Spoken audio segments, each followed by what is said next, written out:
નમસ્કાર દર્શક મિત્રો, આપણી આ ચેનલમાં આપનો હાર્દિક સ્વાગત છે। તો મિત્રો, આજે આપણે પીએસઆઈના જે નિયમો બદલાઈ શકે છે તેની ચર્ચા કરીશું। અને યુવરાજસિંહ જાડેજાએ જે ટ્વીટ કરીને જણાવ્યું છે કે પીએસઆઈમાં કયા નિયમો બદલાઈ શકે છે તેની માહિતી યુવરાજસિંહ જાડેજાએ ટ્વીટ કરીને આપી છે। આ પહેલાં યુવરાજસિંહ જાડેજાએ એલઆરડીના નિયમો વિશે પણ વાત કરી હતી, તે સાચા સાબિત થયા છે। અને આશા રાખે છે કે જે યુવરાજસિંહ જાડેજાએ જે ટ્વીટ કરીને જે જણાવ્યું છે તે આ વખતે પણ સાચું સાબિત થાય। તો મિત્રો, જે યુવરાજસિંહ જાડેજાએ જે ટ્વીટ કરીને જણાવ્યું છે તે આપણે અહીંયા જણાવીશું। તો મિત્રો, તે પહેલાં તમે આપણી આ માહિતી ગમે તો વિડીયોને લાઈક કરવાનું ભૂલતા નહીં અને કોમેન્ટમાં જરૂરથી જણાવજો તમને આપણી આ માહિતી કેવી લાગી। અને જો તમે આપણી આ ચેનલમાં નવા હો તો ચેનલને સબસ્ક્રાઇબ કરવાનું તો ભૂલતા જ નહીં, કારણ કે આ જ પ્રકારની અપડેટ અને માહિતી આપણે અહીંયા મૂકતા રહીએ છીએ।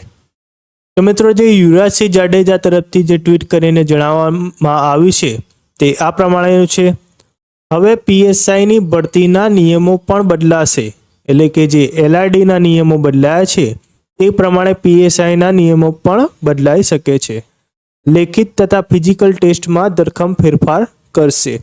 રાજ્ય સરકાર ટૂંક સમયમાં જ નવા ભરતી નિયમો કરશે જાહેર। એટલે કે જે યુવરાજસિંહ જાડેજા તરફથી જે જણાવવામાં આવ્યું છે તેમાં જણાવવામાં આવ્યું છે કે લેખિત પરીક્ષામાં પણ ફેરફાર થઈ શકે છે અને ફિઝિકલ ટેસ્ટમાં પણ ધરખમ ફેરફાર થઈ શકે છે। અને રાજ્ય સરકાર આ જે નિયમો છે તે જલ્દથી જલ્દ જાહેર કરવામાં આવશે।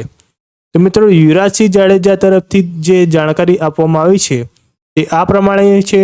અને આગળ જે આપણને ન્યૂઝ ચેનલ દ્વારા જે જાણકારી મળવામાં આવી છે તે પણ આપણે અહીંયા જણાવવાના છીએ।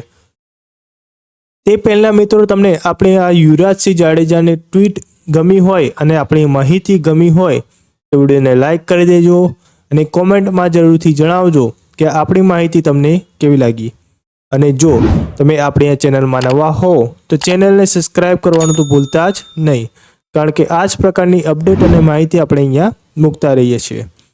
તો મિત્રો, યુવરાજસિંહ જાડેજાએ આ ટ્વીટ કરીને બતાવ્યું હતું અને આગળ જે આપણને ન્યૂઝ દ્વારા જે જાણવામાં આવ્યું છે તે શું જાણવામાં આવ્યું છે તે પણ આપણે જોઈ લઈએ।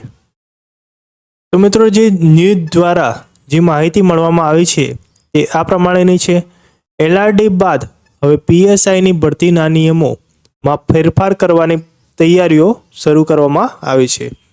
પીએસઆઈની પરીક્ષામાં એલઆરડીની જેમ જ વજનના માપદંડ હટાવી દેવામાં આવશે।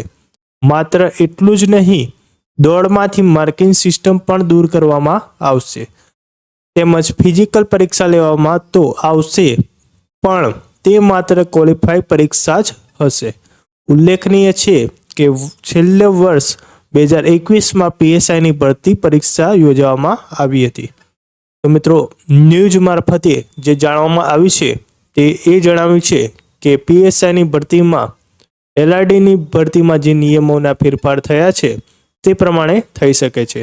એટલે કે જે વજનના જે માપદંડ છે તે હટાવી દેવામાં આવશે, ત્યારબાદ જે દોડની જે માર્કિંગ સિસ્ટમ છે તે પણ હટાવી દેવામાં આવશે અને ક્વોલિફાઈંગ ટેસ્ટ કરી દેવામાં આવશે। આ ઉપરાંત લેખિત પરીક્ષામાં પણ ધરખમ ફેરફાર આવશે, જેમાં 400 માર્ક્સને બદલે 300 માર્ક્સની પરીક્ષા લેવામાં આવશે। એટલે કે જે 400 માર્ક્સની પરીક્ષા લેવાતી હતી તે 300 માર્ક્સની કરી દેવામાં આવશે। આ પરીક્ષામાં 200 ઓબ્જેક્ટિવ અને 100 માર્ક્સની ડિસ્ક્રિપ્ટિવ, એટલે કે કોઈ એક સબ્જેક્ટ આપે અને તેના પર જવાબો લખવાના રહેશે। એટલે કે 300 માર્ક્સની પરીક્ષા લેવામાં આવશે, તેમાં 200 માર્ક્સના ઓબ્જેક્ટિવ હશે અને 100 માર્ક્સનું ડિસ્ક્રિપ્ટિવ ટાઈપ પેપર હશે। આ અંગે સરકાર આગામી 10 દિવસમાં સત્તાવાર જાહેરાત કરશે। એટલે કે આ જે જાહેરાત છે એ 10 દિવસમાં થઈ શકે છે। તો મિત્રો, જે યુવરાજસિંહ જાડેજા તરફથી જે ટ્વીટ કરીને જણાવવામાં આવ્યું છે અને જે ન્યૂઝ દ્વારા જે આપણને માહિતી મળવામાં આવી છે તે આ પ્રમાણેની છે। જો તમને આ માહિતી ગમે તો વિડીયોને લાઈક કરવાનું ભૂલતા નહીં અને કોમેન્ટમાં જરૂરથી જણાવજો કે તમને આપણી માહિતી કેવી લાગી। અને જો તમે આપણે આ ચેનલમાં નવા હો તો ચેનલને સબસ્ક્રાઇબ કરવાનું તો ભૂલતા જ નહીં.